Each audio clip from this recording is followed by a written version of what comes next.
जय माता दी। प्रेम से बोलिए संतोषी माता की जय। आज के पावन शुक्रवार के दिन आप श्रद्धा से सुनिए संतोषी माता की मंगलमयी व्रत कथा।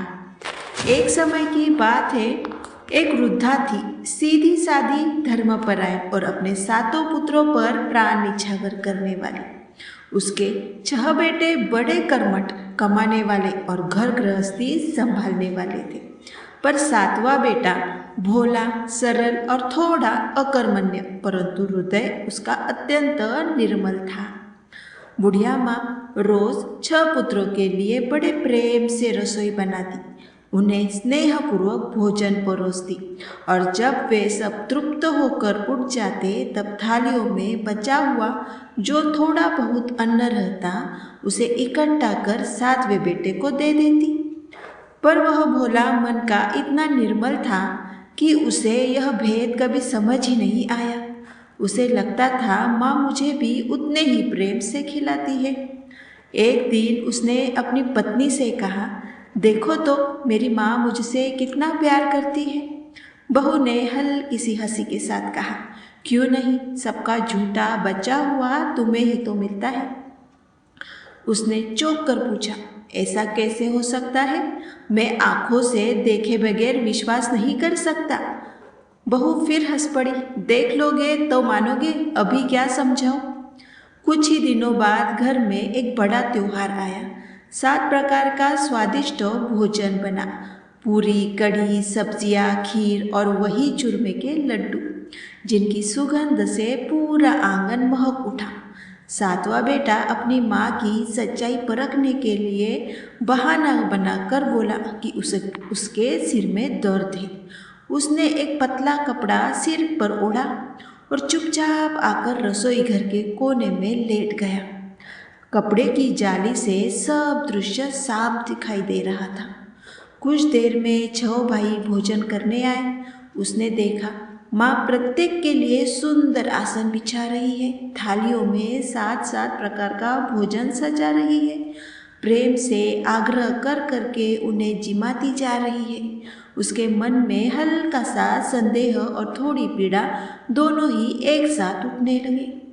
जब 6 भाई भोजन कर उठे तब बुढ़िया माँ ने उनकी थालियों से लड्डुओं के छोटे छोटे बचे हुए टुकड़े उठाए, उन्हें जोड़कर एक लड्डू बनाया।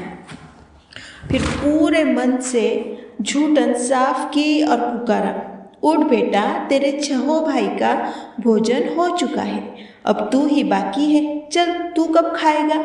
उसका मन भर आया, धीरे से बोला, माँ मुझे भोजन नहीं करना। वह भावुक होकर बोला, माँ अब मैं यहाँ और अपना अपमान सहन नहीं करूँगा, मैं परदेश जा रहा हूँ। माता ने भारी मन से कहा, तो बेटा कल जाने वाले हो तो आज ही क्यों नहीं चले जाते। वह बोला, हाँ माँ, मैं आज ही जा रहा हूँ। इतना कहकर वह घर से बाहर निकल पड़ा। उसके कदम तो आगे बढ़ रहे थे, पर मन पीछे छूटे हर रिश्तों को याद कर रहा था। चलते चलते उसे अपने पत्नी का ध्यान आया। वह उसी समय गौशाला में कंडे थाप रही थी। थकी हुई पर कर्तव्यनिष्ठ वह उसके पास गया और धीमी आवाज़ में बोला, मेरे पास तुम्हें देने के लिए कुछ भी नहीं, बस यह छोटी सी अंगूठी है, इसे अपनी निशानी के रूप में रख लो और मुझे भी अपनी कोई निशानी दे दो ताकि तुम्हें याद कर रख सकूं। बहू ने क्षण भर उसे देखा, फिर उदासी से मुस्कुराते हुए बोली, मेरे पास तुम्हें देने लायक क्या है? मेरे हाथों में तो बस यह गोबर ही लगा है। इतना कहकर उसने अपने गोबर लगे हाथ से उसके पीठ पर हल्की थाप दी, जैसे कह रही हो, जाओ भगवान तुम्हारी रक्षा करे। वह मन में एक अजीब सा दर्द लेकर घर से दूर, बहुत दूर निकल गया। कई दिनों की यात्रा करने के बाद वह एक अपरिचित नगर पहुंचा, जहां एक बड़े साहूकार की दुकान थी। वह विनम्रता से बोला, भाई क्या मुझे काम पर रख लोगे? मैं मेहनत ईमानदारी से करूँगा। साहूकार को एक नौकर की आवश्यकता थी, सो वह बोला, ठीक है, तू काम पर रह जा। लड़के ने पूछा, मालिक मेरी तनख्वाह क्या रहेगी? साहूकार ने सहज भाव से कहा, तेरा काम देखकर तेरा दाम तय होगा। बस उसी दिन से उसकी नई जिंदगी शुरू हो गई। वह सुबह 6 बजे से लेकर रात 12 बजे तक लगातार मेहनत करता। दुकान का हिसाब किताब, लेन देन, ग्राहकों को माल देना, सफाई, गला संभालना, सब कुछ वह अकेले संभालने लगा। साहूकार के 7-8 पुराने नौकर थे। वे सब आपस में बातें करने लगे। ये नया लड़का तो हम सबको पीछे छोड़ देगा। बड़ा तेज, ईमानदार और काम में लगा रहता है। साहूकार ने भी उसकी लगन और बुद्धिमानी को परखा। केवल 3 महीनों में ही उसने उसे मुनाफे का हिस्सा दे दिया। 12 वर्षों की कठिन तपस्या के बाद वह इतना प्रगति कर गया कि पूरे नगर उसे नामी सेठ कहकर पुकारने लगा। साहूकार भी उससे इतना प्रसन्न हुआ कि सारा कारोबार उसी के भरोसे छोड़कर बाहर के कामों में लग गया। सेठ अपने कामों से बाहर चला गया और उधर घर में उसकी पत्नी पर कैसी कैसी विपत्तियां टूट पड़ी, अब वह सुनिए। पति के परदेश जाने के बाद बहू का जीवन दिन ब दिन कठिन होता गया। सास और ससुर जो पहले थोड़ा बहुत ताने देते, अब उसे खुलकर दुख देने लगे। सुबह से लेकर देर शाम तक घर का सारा काम उसी से करवाया जाने लगा। भोजन पकाना, पानी भरना, गाय बछड़ों की सेवा, आंगन लिपना, सब कुछ उसी के भरोसे। और इतना ही नहीं, रोज़ जब बाकी घर वाले अच्छे आटे की रोटियां खाते, तब उस बेचारी के लिए घर की चक्की में से निकली भूसी की मोटी बेस्वाद रोटी बनाकर रखी जाती। पीने के लिए भी फूटे हुए नारियल की नरेली में बस थोड़ा सा पानी। पर वह सहती रही, कभी शिकायत ना की, कभी किसी से कुछ ना कहा। दिन बीतते गए। एक दिन वह लकड़ी लेने जंगल की ओर जा रही थी कि रास्ते में उसने देखा कई स्त्रियां एक वृक्ष के नीचे एकत्र होकर पूजा कर रही थी। सबके चेहरे पर भक्ति की आभा थी, हाथों में दीप और थाल और उनके मुख पर संतोष का तेज। यह दृश्य देखकर वह ठिठक गई, जैसे किसी अदृश्य शक्ति ने उसके कदम रोक दिए हो। वह आगे बढ़कर बोली, बहनों, यह आप किस देवी का व्रत कर रही है? इससे क्या फल मिलता है? इसकी क्या विधि है? यदि आप मुझे यह व्रत समझा देगी तो मैं आपका बड़ा उपकार मानूंगी। उनसे एक सुमुखी स्त्री ने प्रेम से कहा, बहन, यह संतोषी माता का व्रत है। माँ संतोष की मूर्ति जो इसे श्रद्धा से करती है, उसके जीवन से निर्धनता और दरिद्रता दूर हो जाती है। घर में लक्ष्मी का आगमन होता है, मन की चिंताएं शांत हो जाती है और परिवार में सुख शांति का वास होता है। निसंतान को संतान प्राप्ति होती है। जिसका पति परदेश गया हो वह भी शीघ्र लौट आता है। कुंवारी कन्या को मनचाहा वर मिलता है। जो व्यक्ति राज दरबार के मुकदमों में फंसा हो उसका काम भी माता की कृपा से पूरा होता है। घर के कलह क्लेश मिटते हैं, धन संपत्ति बढ़ती है और मन में जो भी सच्ची कामना हो संतोषी माता उसे अवश्य पूरी करती है। फिर वह स्त्री और विस्तार से बोली, व्रत ऐसे करना है बहन, 1.25 आने का गुड़ और 1.25 आने का चना लेना। शक्ति हो तो 5.25 आने का भी ले सकती हो या 1 रुपये का प्रसाद भी। यह सब श्रद्धा और सुविधा पर निर्भर है, बस भावना सच्ची होनी चाहिए। हर शुक्रवार को निराहार रहकर माता की कथा सुननी और कहानी है। क्रम बीच में कभी नहीं टूटना चाहिए। यदि कथा सुनने वाला कोई न मिले तो घी का दीपक जलाकर उसके सामने पानी से भरा पात्र रख दो और माता जी की कथा स्वयं कहो। लेकिन नियम कभी नहीं टूटना चाहिए। जब तक मन की इच्छा पूर्ण न हो जाए व्रत जारी रखना। माता 3 महीनों में फल देती है और यदि किसी के ग्रह नक्षत्र बाधा बने तो 1 वर्ष में भी माता अवश्य कार्य सिद्ध कर देती है। परंतु याद रहे, उद्यापन तभी करना जब मनोकामना पूर्ण हो जाए, बीच में कभी नहीं करना चाहिए। व्रत का विधान समझाती हुई श्री आगे बोली, उद्यापन के दिन 1.25 आटे का खाजा बनाना, उसी मात्रा के अनुसार खीर और चने का साग भी तैयार करना, और याद रहे उद्यापन में 8 लड़कों को भोजन कराना अनिवार्य है। यदि घर में देवर, जेठ, भाई, भतीजे जैसे लड़के हो तो उन्हें बुलाना, ना मिले तो रिश्तेदारों, पड़ोसियों या जान पहचान वाले के लड़कों को बुलाकर भोजन कराना, उन्हें प्रेम से खिलाकर अपनी शक्ति अनुसार दक्षिणा देना, यही माता का नियम है। उस दिन घर में कोई खटाई नहीं बननी चाहिए, क्योंकि खटाई व्रत की पवित्रता को बाधित करती है। यह सब सुनकर गरीब बहू का मन जैसे हल्का सा हो गया। वह सिर हिलाकर वहाँ से चल दी। जंगल में इकट्ठी की हुई लकड़ियों का बोझ उसने रास्ते में बेच दिया और उन पैसों के से गुड़ और चना खरीदकर माता के व्रत की तैयारी में लग गई। जब आगे चली तो किसी ने कहा, आगे माता का मंदिर है। यह सुनते ही उसका मन भक्ति भाव से भर उठा। वह पर तुरंत मंदिर पहुंची और संतोषी माता के चरणों में गिरकर फूट फूट कर रो पड़ी। वह विनती करने लगी, हे माँ, मैं तो बिल्कुल अज्ञानी हूँ, मुझे व्रत विधान की पूरी जानकारी भी नहीं है। मैं दुखों से टूट रही हूँ, संसार में मेरा कोई सहारा नहीं। हे जगत जननी, मेरा दुख दूर करो, मैं आपकी शरण में आई हूँ माँ।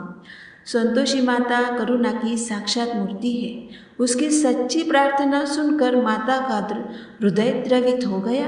बस एक शुक्रवार बीता, दूसरे शुक्रवार को ही उसके पति का पत्र आया और तीसरे शुक्रवार को उसके भेजे हुए रुपए भी घर आ पहुँचे। यह देखकर उसकी जेठानी का चेहरा उतर गया। नाक सिकुड़ते हुए बोली, अरे इतने दिनों में बस इतना सा पैसा भेजा है, इसमें कौन सी बड़ी बात है। घर के लड़के भी ताने कसने लगे। काकी के पास अब पत्र भी आने लगे और रुपए भी। अब तो काकी की खूब खातिरदारी होगी। काकी तो अब बुलाने पर भी शायद बात ना करे।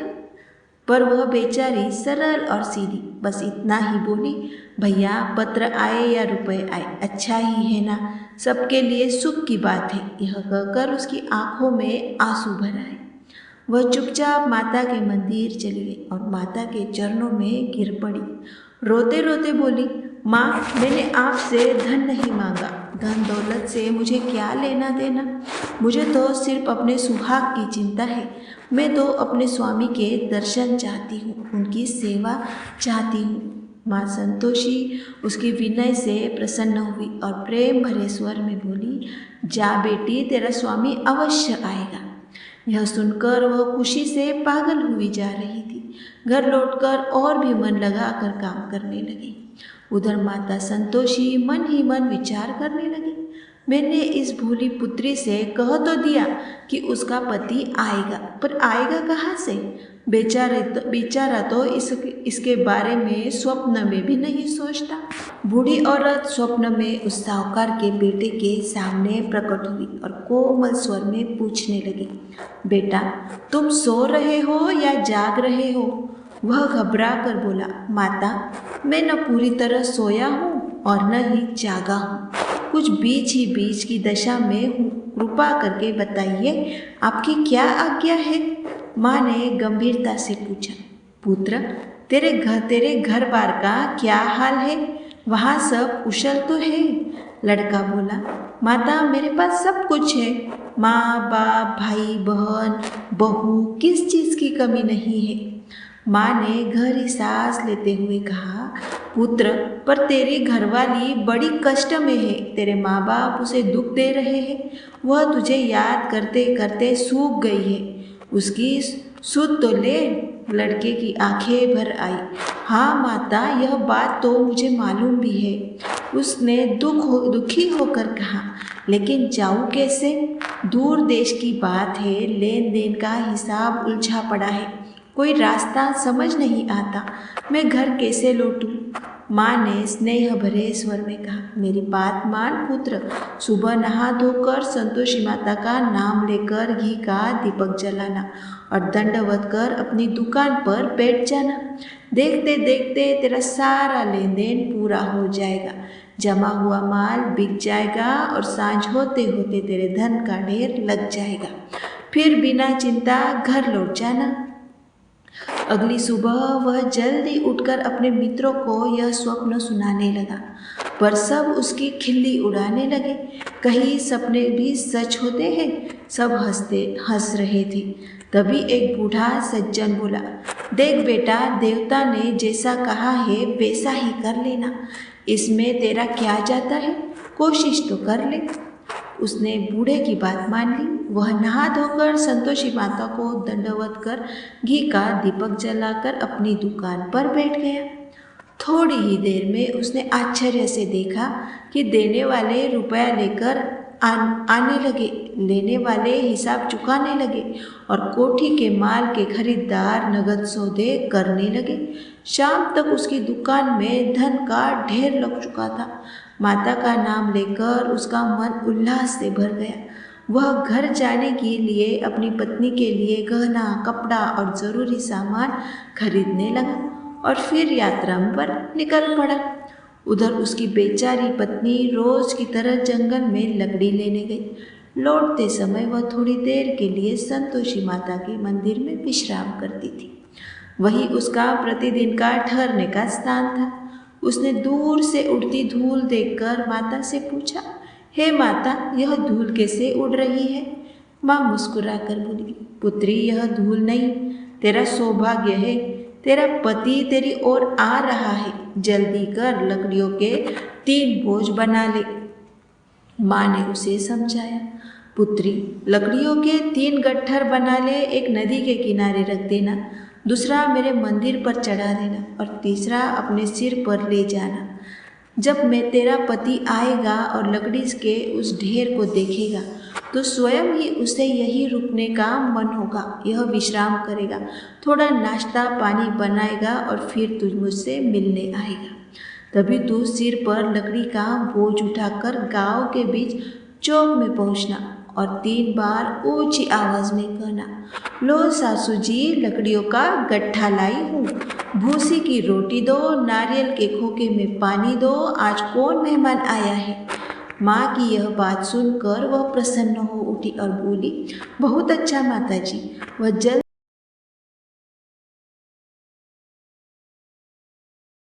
जाकर लकड़ियों के 3 गट्ठर ले आई।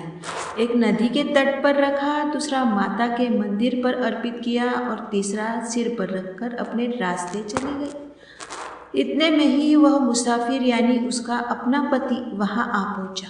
सूखी और बढ़िया लकड़ियां देखकर उसका मन वहीं ठहर जाने को हुआ। उसने सोचा, यही खाना बनाकर थोड़ा विश्राम कर लूँ, फिर गांव की ओर चलूँगा। उसने भोजन बनाया, खाया, थोड़ा आराम किया और फिर अपने गांव की राह पकड़ ली। उधर लगभग उसी समय बहू अपने सिर पर लकड़ी का भारी गट्ठा उठाए घर पहुंची। आंगन में पहुंचते ही उसने लकड़ी का बोझ नीचे रखा और 3 ऊंची आवाज़ों में पुकारा, लो सासू जी, लकड़ी का गट्ठा लो, भूसी की रोटी दो, नारियल के खोपड़े में पानी दो, आज कौन आया है? उसकी आवाज़ सुनकर उसकी सास चौंक गई। अपने किए गए अत्याचार याद कर उसने मन में भय समा गया। वह बोली, बहू, ऐसा क्यों कर रही हो? तेरा मालिक ही तो आया है, अंदर आ, मीठा भात खा और अच्छे कपड़े गहने पहन। इतने में आवाज़ सुनकर उसका स्वामी बाहर आया। उसने पत्नी की उंगली में पहनी वह पुरानी अंगूठी देखी तो उसका दिल धड़कने लगा और वह माँ से पूछ बैठा, माँ, यह कौन है? माँ ने बिना कुछ सोचे झूठ बोल दिया, बेटा, यह तेरी बहू है।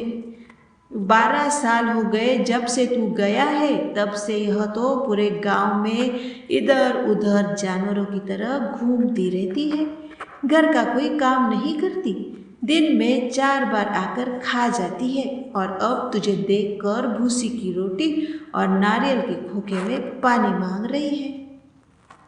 उसने पत्नी की ओर देखा। वह शांत मगर घायल आत्मा जैसी खड़ी थी। वह भीतर से लज्जित हुआ पर ऊपरी कठोरता ओढ़कर बोला, ठीक है माँ, मैंने इसे भी देख लिया और आपकी बात भी सुन ली। अब मुझे दूसरे घर की चाबी दे दीजिए, मैं वहीं रहूँगा। सास बोली, ठीक है बेटा, जैसी तेरी इच्छा। उसने चाबियों का गुच्छा उसे थमा दिया। वह दूसरे कमरे में जाकर दरवाज़ा खोलता है, सामान जमाता है और देखते ही देखते एक ही दिन में उस कमरे को राजमहल जैसा सजा डालता है। अब उसकी पत्नी को भी सुख सम्मान और चैन मिलने लगा।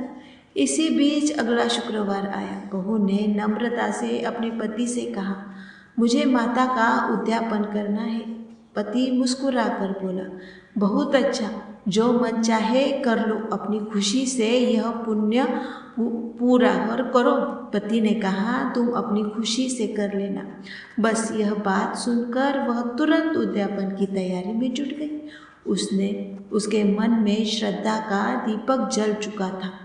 उसने अपने जेठ के बेटे को भोजन के लिए बुलाया और वह मान भी गया, पर पीछे से जेठानी ने अपने बच्चों को सिखा दिया, देखना भोजन के समय सब खटाई मांगना ताकि इसका उद्यापन पूरा न हो पाए।